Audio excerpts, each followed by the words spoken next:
Your approach to the first question, or crisis of driving down subscriber acquisition costs, focuses on the two factors: one, reduction in costs, and secondly, revenue-focused actions. How sustainable is that approach, particularly if your efforts to drive down costs are unsuccessful or less successful than you were anticipating, or you're not able to get the revenue generation opportunities as quickly as you anticipated? That would be question one. And question two, one of the things that I'd like to get a little more clarity around is your ability to negotiate lower costs on the devices from the manufacturers. And do you have the intrinsic advantage as XM that Sirius may not have in negotiating lower costs for your devices? Sure. On the device side, to some extent, we felt we were relatively capable to lower our supplier costs. To some extent, the radio itself is not the technology in the radio that makes it unique to XM is owned by XM. Right? It's basically a chip that you insert in a radio. I think the actual creation of the radio and the actual production of the radio is probably not something that is as unique to the actual provider. I think which gives us more leverage to go and work with the supplier community to try to find other people who might be able to, in the longer term, help us on that with that challenge. And I think, if anything, part of the issue here is communicating with our partner. It's not so much going out and trying to make this change right away, but making it clear to them that this is the situation we're in. We understand that we have the ability to go and find a new partner. We'd like to try to do that with our existing partner if possible, so they don't lose it, as we said in the earlier part of the presentation, the fixed investment they've made in building an XM relationship. So I think part of it is aiming in a non-confrontational way. And the first part of the question to the sustainability of your approach to drive down costs and increase revenue. Sure, maybe I'll speak to the revenue part of that. Clearly, it's not a position that they would like to be in for the longer term, but that's why we identified that we felt pursuing the price increase or the revenue enhancement along with the technology change was the more realistic and more sustainable method. What is a bit uncertain in that is how quickly that technology comes online. But our feeling was that if you had a technology that was a step change beyond what Sirius had, that it didn't become a question of that being sustainable because it was the new standard, and we felt it would represent value that the consumer would continue to pay for. So it wasn't a question of that value going away in time.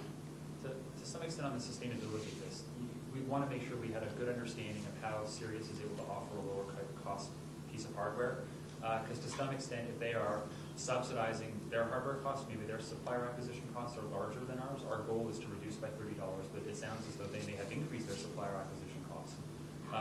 If they are subsidizing this by having a higher cost or a lower service in another area, this might be an opportunity for us to try to differentiate on that point. They may have had to cut money from something else, which is an opportunity for us to say, yes, the hardware is lower, but you can't reach the call center, or they're not repairing their repeaters as often, so the quality is degraded. So I think part of the sustainability really gets to understanding how they're able to afford lower equipment, and does this give us a competitive position relative to them to make this an unsustainable position for them in the long term as well.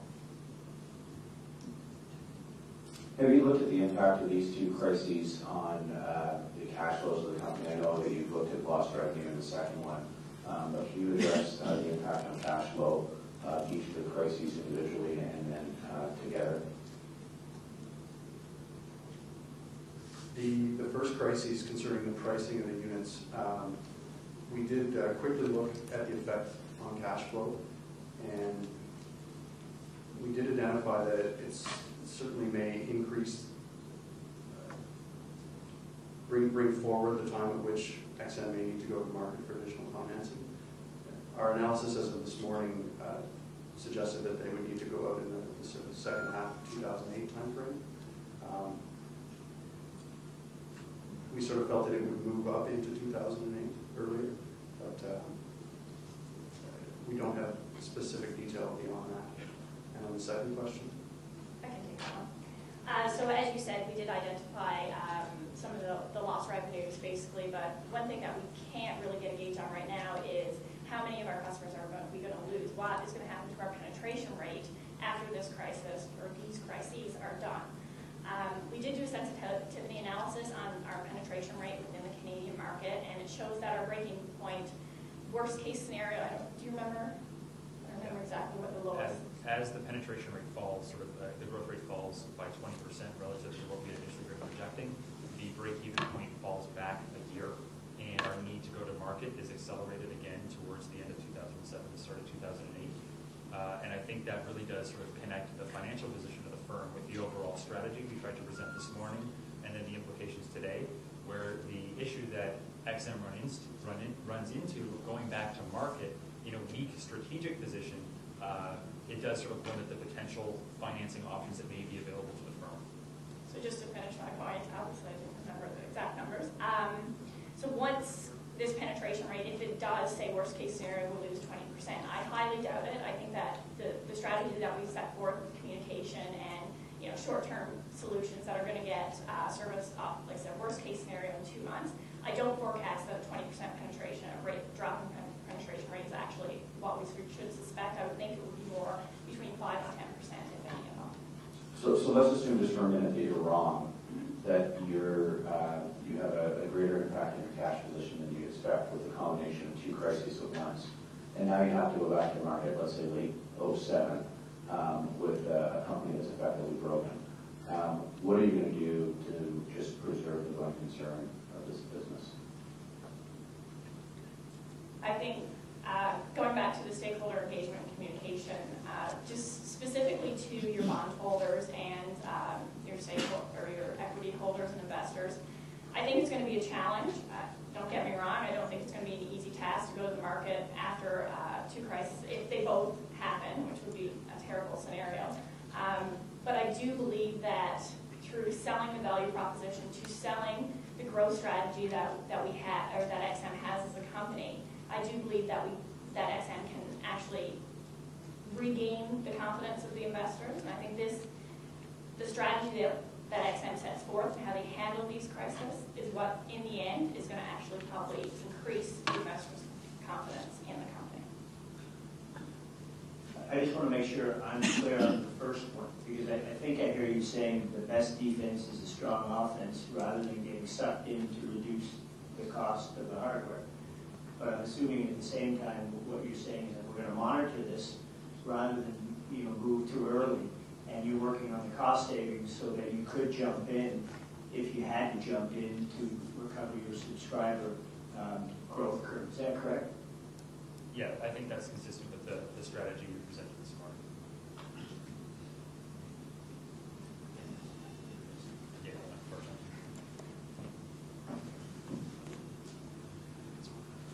Just building on that question, I'm a wee bit concerned in the first question that some of the things that you want to put in place take a while to do, whether it's cutting costs, doing lean, talking to your partner in the US, focusing on the hardware upgrade, and the immediacy of your response to what Sirius has proposed in the retail outlets. I'd love to hear a little bit more about what you're going to do, if anything, right now. Okay. I think ideally there would be no change right now. We're currently a premium product relative to Sirius from a hardware perspective and from a monthly service perspective.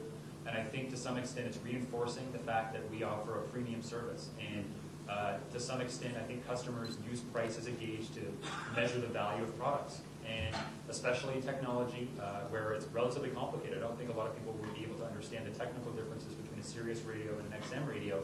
Price is an important signal to say, my $500 digital camera is better than a $300 digital camera. And I think part of that is maybe taking the messages that we're using to sell our service and try to reinforce a little bit more the technology that we have, and also play up, hopefully, some of the things that give us a unique position relative to Sirius from a content perspective, and really play out how we are a premium service and reinforce those messages, because that essentially becomes all the more important in the retail environment. I'm just wondering whether you could test that, because there is an assumption there that the people you're trying to sell to aren't particularly price sensitive. in the very, very short term? Yeah, we had toyed with the idea that our initial customers were all early adopters. So we played, just a recap from this morning, with a willingness to pay argument, which sort of showed that the people who are likely the early adopters to the XM service are going to be sort of the gadget geeks for whom the $800 iPod when it first came out was a great deal, and people who have an extremely high value associated to exclusive content that we offer. So Oprah Winfrey will likely motivate a large quantity of customers to purchase this service over a competing service, much like they buy her magazines, much like they would watch her television show. And we view that as the opportunity to basically help XM succeed. And just to add to that, just a quick recap on our marketing strategy from this morning. A point of XM's differentiation was a consumer-centric marketing strategy that Sirius is not currently partaking in. So that sort of builds on our ability to capture a client more successfully than Sirius is currently doing. And my question was around crisis number 2. Other than communicating to all your stakeholders that we're going to fix it, I wasn't clear on what your short-term crisis plan was to solve the problem. Are you questioning the technical, the three technical options? What were you going to do to fix it? Okay, so there were 3 options, which I think Jeb probably would do a better job at speaking. I thought you discounted them all. Sorry, I thought you discounted. discounted. Like you extra feeders, no. Reposition role, no. No, we did not discount it. What we mentioned is we need a more thorough assessment of the options, because pricing them in half an hour seriously was not realistic. We just put the options out there. Those are the 3 options, okay. Those are the 3 options we were able to think out. There probably are more, but realistically those are the ones that popped out to us, and we wanted to put them on the table for the crisis management team to sit down, start crunching numbers, hopefully within 1 or 2 days, come up with a valid option and go on with that one. While your crisis management team is assessing the options, what happens if you lose the other satellite? Do you have a business continuity plan in place as an organization? Well, I think the best thing we can do is smile and try to run down it very quickly. Unfortunately, one of the challenges that XM Canada ran into is an inability to launch satellites through to 2010, which is why they're sort of piggybacking off the XM US network to some extent. So there actually is not an ability to launch additional satellites, XM-owned satellites, in the short term or the medium term. So I think it really does get to the path that, one of the paths that Jed suggested, which was try to lease space from another person, recognizing that you are in a very bad place. And that's where I think you have to sit down with the CFOs, sit down with the prices that are coming back from the firms that know they have you over a pit of boiling tar, and sit down and say, is this company still a going concern? Because that is basically, I think, the tipping point where you have to say, do we start selling the office furniture, or can we save this company? Again, I think one of the things we'll learn about this format is there's a bit of discontinuity between the second group of judges and the first group of judges. But I think at the end of the day, when somebody gets into a business like this, they would have a business continuity plan. They would look at the options that you did. And I think your recommendation, the third option, is probably the best one. And I think you know the answer when the issue came up. Right. Yeah. Could you comment on the importance of retail price and locking customers in for longer subscription terms? I can take that. That was a consideration in our marketing plan. What we went forward was $15, which is currently competitive with Sirius's price. Works out to be approximately 50 cents a day.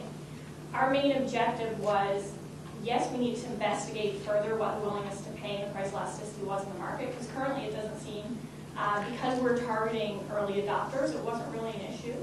So what we've recommended to XM is that they change to a more consumer-centered type marketing, gather this market data, find out what the willingness to pay is before switching the cost.